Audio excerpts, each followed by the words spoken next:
Panorama 95 apresenta Check-up no rádio.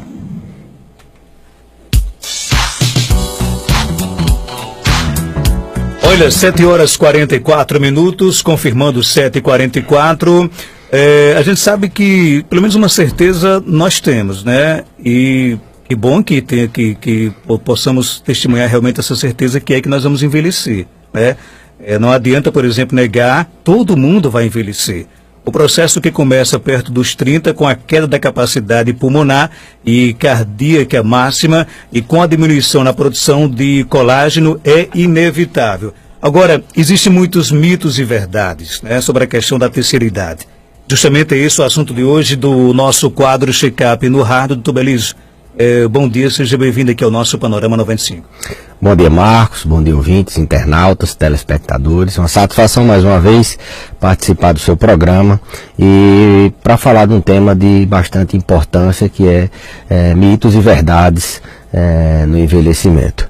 Inicialmente a gente ficou bastante feliz quando essa semana, no final de semana, o professor Celso Celeno Porto, uma referência mundial na semiologia do idoso, na avaliação. Todo estudante de medicina, ele lê, ele aprende como examinar os pacientes através do livro do Dr. Porto. Ele esteve em Caicó, lá no SERES, e fez uma fala sobre a medicina do idoso. E a gente ficou muito feliz que aqui no nosso curso de medicina a gente tem feito tudo sintonizado, está sintonizado com tudo aquilo que vem alguns alunos e até dizia: professor, parece que eu estou escutando sua voz, você falando nisso e naquilo. E muitas das coisas que a gente vai falar sobre mitos e verdades estão dentro dessa diferença do que é o ser humano no processo de envelhecimento e de que é o ser humano numa idade mais jovem, numa idade em que suas funções não começaram a se alterar, como por exemplo as funções mentais. O paciente, quando vai envelhecendo, ele tem alterações nas funções mentais e o risco de demência é maior, nas suas funções físicas mesmo nos ossos, que começam a entrar em degradação, em degeneração, começa a ter menos massa óssea, no músculo que vai diminuindo, no rim que vai entrando em atrofia, em vários órgãos. Então a gente ficou muito satisfeito com tudo isso e estamos aqui hoje para poder falar de alguns mitos que eu já posso começar com o primeiro, a alimentação. O que é diferente na alimentação do idoso? O grande mito é que as pessoas acham que idoso agora não. Meu pai vou fazer uma comida especial para meu pai, para minha mãe, para meu avô, e vou fazer um caldinho, uma papinha, vou fazer uma comidinha mais nesse diminutivoinho. E na verdade o idoso em processo de fragilidade, em envelhecimento desfavorável, no envelhecimento não compatível com a normalidade, ele tendendo a ter mais características do envelhecimento patológico, do envelhecimento com consequências, como consequência de doenças, a gente peca nesse sentido. O idoso, ele precisa de ter uma alimentação muitas vezes acima do que a gente preconiza, do que a gente acha que é certo. Então esse mito de pouquinho, de caldinho, de papinha tem que ser quebrado. Coitadinho também. De coitadinho, nada no diminutivo. Ele tem que comer feijão, arroz, ele tem que comer carne, verdura, da mesma forma que no indivíduo normal. E muitas vezes, além disso, ele ainda tem que ser suplementado, porque o risco de desnutrição, dele ser um paciente desnutrido, é muito maior do que ele ter problemas com obesidade, por exemplo. Então, a ideia da gente restringir o paciente idoso, em linhas gerais, a gente sabe que tem aqueles pacientes que devem ter uma alimentação individualizada, o paciente renal crônico, hemodiálise, o paciente que tem uma doença que requer uma alimentação específica, mas esses casos são individualizados. De forma geral, a gente não pode incorrer no risco de subnutrir, de dar pouco alimento, de dar alimento insuficiente em poucas quantidades, porque o idoso ele necessita. Então o primeiro mito a ser quebrado é o da alimentação. Vamos alimentar nossos idosos. Quando ficamos velhos, ficamos mais esquecidos. Mito ou verdade? Olha, o processo de envelhecimento ele cursa naturalmente com uma lentificação do raciocínio, ele cursa com uma lentificação do processamento de dados. Mas não necessariamente a gente tem que esquecer. O esquecimento senil, antigamente se chamava de demência senil, esquecimento senil, ele é mais mito do que verdade. Quando a gente tem esquecimento, e esse esquecimento ele tanto é nas fases de adulto jovem como no idoso, esse esquecimento ele é geralmente causado por alguma doença. Então é um mito de que idoso é normal, é da idade esquecer. Tanto esquece jovem como esquece idoso. Se está esquecendo, tem que procurar a causa e tratar a causa. Não é outro mito. Não, tudo é da velhice. Não, a maioria das vezes é doença. Quando ficamos mais velhos, precisamos nos exercitar menos. Mito ou verdade? Mito.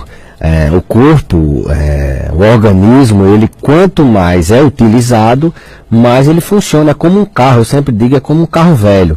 Um carro velho, o que é que a gente tem que fazer? Tem que estar ligando, senão a bateria arreia. Um carro velho a gente tem que estar lubrificando, tem que estar sempre dando uma manutenção para que ele possa funcionar.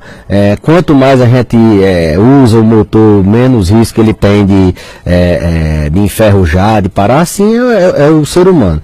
Se você vai para o fundo de uma rede, fica em cima de uma cama, você vai atrofiando os músculos, vai atrofiando os ossos, o cérebro, e daí a pouco você não anda mais. Então, quanto mais se exercitar aquela história, não, meu pai já está velhinho, eu vou dar um descanso a ele. Não. Quanto mais ele se exercitar, mais independente, mais capacidade funcional, capacidade de ele sozinho fazer as atividades básicas do dia a dia, melhor. Então ele tem que se exercitar. O desejo sexual diminui com a idade, mito ou verdade? Verdade relativa, né? O desejo sexual, ele na verdade, a gente interpreta às vezes de uma maneira diferente. Como o sexo tem que ser penetração, tem que ter toda aquele padrão. Na terceira idade, a atividade sexual, às vezes, ela tem uma alteração. O paciente idoso, muitas vezes, a sexualidade dele é praticada com abraço, com outras formas de carinho que não a penetração. Logicamente que quando envelhecemos, os hormônios sexuais eles são alterados. A mulher tem a perda do estrógeno, então ela tem uma diminuição natural do libido, da lubrificação vaginal, ela fica mais ressecada. E o homem, à medida que envelhece, ele tende a ter uma queda da testosterona, que isso vai incorrer na sexualidade dele. Agora, Marcos, o idoso ele tem o sexo masculino, ele tem disfunção sexual em idades mais avançadas, a mulher em idades mais precoces, mas não é uma regra. Se tem alguma disfunção sexual, o sexo masculino, antes de 70 anos, por exemplo, alguma doença, geralmente diabetes. Outro mito ou verdade, acima de 60 anos, devo procurar um geriatra, mito ou verdade? Verdade. Não estou puxando a sardinha para o meu lado, não, mas existe uma grande diferença de como você quer envelhecer. Existem aquelas pessoas que envelhecem com as modificações naturais de envelhecimento prevalecendo e as alterações de doenças sendo menos impactantes. E tem aquelas pessoas que envelhecem com as manifestações das doenças crônico-degenerativas tendo um papel muito mais importante do que as modificações normais de envelhecimento. Então, essas pessoas que envelhecem sofrendo com doenças, elas sofrem mais, como a própria palavra diz. Então, envelhecer bem, Marcos Dantas, é uma questão de escolha. Se você planeja seu envelhecimento, se você planta nas idades adulto jovem, faz um capital, uma reserva de saúde para colher na terceira idade, você tem um bom envelhecimento. Senão você vai sofrer com doenças. E o médico que tem a competência, a especialidade médica que tem a competência de fazer essa avaliação de como a gente vai envelhecer, de quais são as medidas e planejar o futuro, lógico que a geriatria. Lógico que a geriatria ela tem interface com várias outras especialidades. Por exemplo, a neuropsicogeriatria tem interface com a neurologia, com a psiquiatria, a cardiogeriatria, com a cardiologia, com outras áreas do conhecimento. Mas aquele médico que vai resumir, que vai planejar, que vai fazer toda uma programação, ver capacidade funcional, que vai ver a lista de medicamentos que vai tomar, o que vai alterar no seu envelhecimento, as doenças da velhice, é a especialidade da geriatria, a especialidade que cuida da saúde do idoso. Aqui no WhatsApp tem uma pergunta sobre justamente mito ou verdade. O ouvinte quer saber o seguinte: não especificou a idade, mas quem tem diabetes acaba com o desejo sexual? É uma disfunção muito precoce do paciente que tem diabetes. Ele tem disfunção sexual como manifestação muito inicial das complicações. O diabetes ele tem várias complicações, micro e macrovasculares. A ereção, ela depende da circulação, né? Depende da circulação nos corpos cavernosos do homem. Então, o diabetes, ela é uma doença que tem uma de suas complicações é a disfunção sexual e é uma complicação bem precoce. Quem tem diabetes, ele tem disfunção sexual bem cedo. Por isso que vale muito a pena controlar as taxas, os níveis de glicemia, os níveis de açúcar no sangue, para você não se complicar tendo esse problema de disfunção sexual. É mito ou verdade que pessoas com mais de 60 anos sentem menos sede? É verdade. Essa máxima de que o idoso bebe pouca água, tanto porque ele tem um centro da sede. Eu até falei em outro programa sobre as alterações, as consequências do calor. Ele tem um centro no cérebro, no hipotálamo, ele tem um mecanismo que controla a vontade dele beber água ou não. Quando ele perde, por exemplo, com calor muito líquido, ele tem a gente tem sede. O idoso, ele tem esse centro da sede alterado, ele tem menos sede.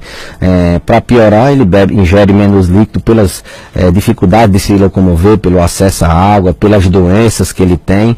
Então, é verdade, o idoso ele tem menos sede, por isso a gente deve ofertar, deve deixar o acesso dele à água com maior frequência, deixando mais fácil. Mito ou verdade que o idoso sente menos sono? Ele tem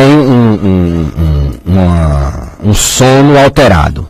O idoso ele tem uma quantidade de horas dormidas menor, ou seja, a gente que dorme 6, 8 horas, o adulto jovem, o idoso ele dorme menos, ele dorme uma quantidade de horas menos. Ele tem a gente quando está dormindo tem alguns despertares noturnos. O idoso ele tem mais despertares, ele tem um tempo, uma duração nas fases mais profundas do sono menor, então ele tem um sono mais maneiro, ele tem uma latência do sono maior, ele tem dificuldade mais de pegar no sono. Então ele dorme menos, ele tem dificuldade maior de pegar no sono e o sono dele é muito maneiro.